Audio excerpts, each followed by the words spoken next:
Olá, investidor! Eu sou Carol Borges, analista de fundos imobiliários da EK Research, e nesse vídeo eu vim trazer para você o nosso tradicional aporte da carteira 200 para crescer. Bom, eu sei que você pode estar chegando aqui agora, então eu já vou explicar rapidinho o que é a carteira 200 para crescer. Nessa carteira nós investimos todos os meses R$ 200, além do reinvestimento de todos os proventos em fundos imobiliários. Ou seja, essa carteira é feita para que você possa, com um valor acessível, começar a investir em fundos imobiliários sem abrir mão de rentabilidade e diversificação. E além disso, neste vídeo de hoje, eu ainda vou falar a tese por trás dos 3 fundos de papel que nós temos na carteira. Então fique até o final para você não perder nenhuma dica.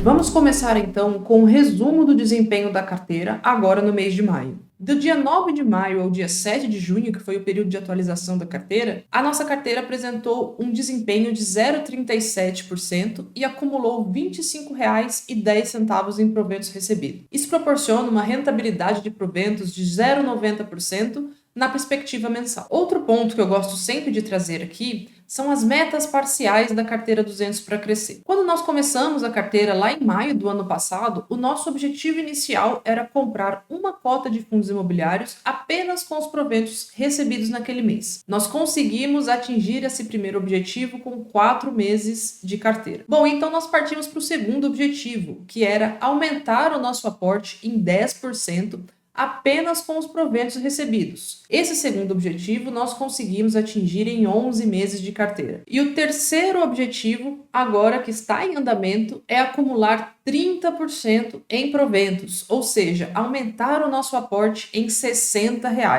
Nós atingimos quase metade desse objetivo agora nesse mês de maio. Os 3 principais desempenhos positivos do mês foram do BPFF11, um fundo de fundos que subiu mais de 2,5%. Em segundo lugar veio o GARE11, um fundo híbrido de tijolo que subiu 1,5%. E o EQR11, fundo de papel, com 1,2% de desempenho acumulado ao longo do mês de maio. Já na ponta de baixo nós tivemos o RBRF11, que é um fundo de fundos também com uma abordagem multi-estratégia, com uma queda de mais de 3% no acumulado do mês, seguido pelo BTLG11, o nosso último fundo que entrou na carteira no mês passado, que caiu cerca de 1,4% no desempenho acumulado. Se compararmos com o IFIX, que caiu 0,9% no período, a nossa carteira superou o índice. Bom, vamos para os nossos aportes. O que é que nós vamos comprar nesse mês de junho? Nós não tivemos nenhuma mudança significativa na estratégia. Ocorreu sim uma queda na taxa de juros. O IFIX, como vocês viram ali no desempenho do período,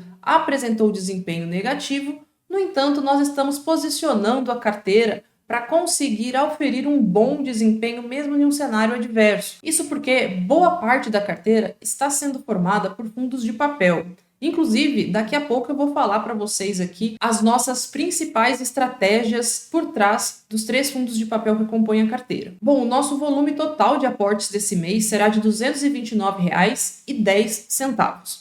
Nós vamos comprar um pouco de cada um dos fundos da carteira, à exceção do fundo de fundos, do BPFF.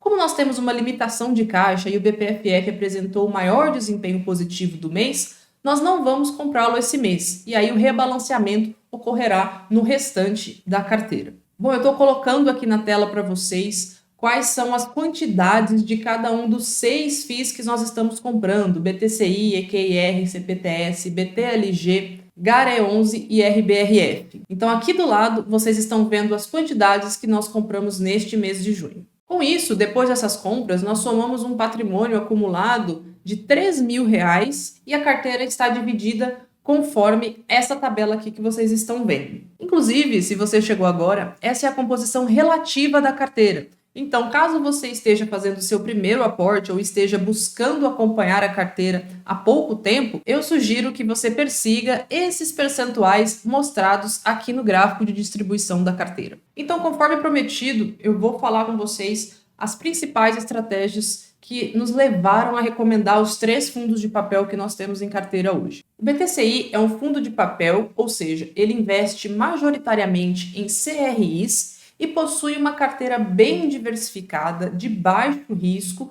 e voltada para os segmentos de galpões logísticos e shoppings. Atualmente, a carteira do BTCI é composta 72% por CRIs indexados ao IPCA, com prêmio de 7,2% ao ano, e 24% por CRIs indexados ao CDI, com prêmio de 2,9% ao ano. Perceba que é uma carteira que possui uma remuneração relativamente mais baixa, porque ela carrega também um risco de crédito mais baixo. O nosso objetivo com a alocação em BTCI é oferir uma renda previsível, que vai estar atrelada tanto à inflação quanto ao CDI, que está em patamares elevados e deve continuar assim ao longo de todo o ano de 2024. O segundo fundo de papel da carteira que nós vamos comentar aqui é o CPTS11, gerido pela Capitânia. E apesar dele ser de papel, ele tem uma estratégia híbrida, porque ele também aloca parte do seu patrimônio em cotas de outros fundos imobiliários. Atualmente, 67% da carteira do CPTS está alocada em CRIs e 28% está alocada em cotas de outros fundos imobiliários. Essas cotas de outros fundos imobiliários são majoritariamente no segmento de lajes corporativas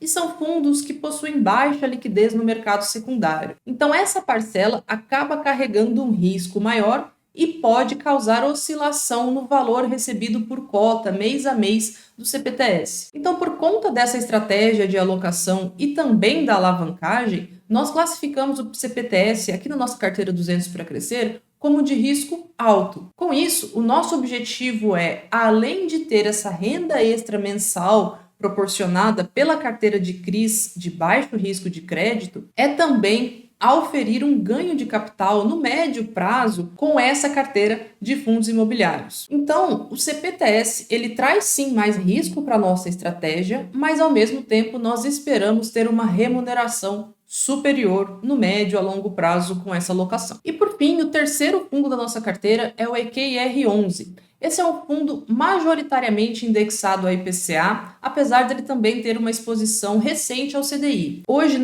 90% da carteira do EQIR está indexado ao IPCA, com um prêmio de 8,6% ao ano, e 10% está indexado ao CDI, com prêmio de 4% ao ano. Perceba que essas taxas de remuneração são superiores às do BTCI, por exemplo. Isso porque o EQIR é um fundo de risco médio. Com isso, as taxas de remuneração acabam sendo superiores aos fundos de risco baixo. O EQIR tem sido destaque em pagamento de proventos ao longo dos últimos meses aqui na carteira 200 para crescer. Ele tem pago consistentemente dividendos superiores a 1% ao mês, e isso se dá também ao seu valor de mercado mais baixo do que o seu valor patrimonial. Ou seja, nós estamos comprando EQIR com deságio nos últimos meses, o que potencializa o nosso retorno. Bom, trazendo agora os nossos gráficos tradicionais, essa aqui é a evolução dos proventos da carteira 200 para crescer. Então, nós atingimos esse mês um montante de R$ 25,10 recebidos, ou seja, cerca de 0,9%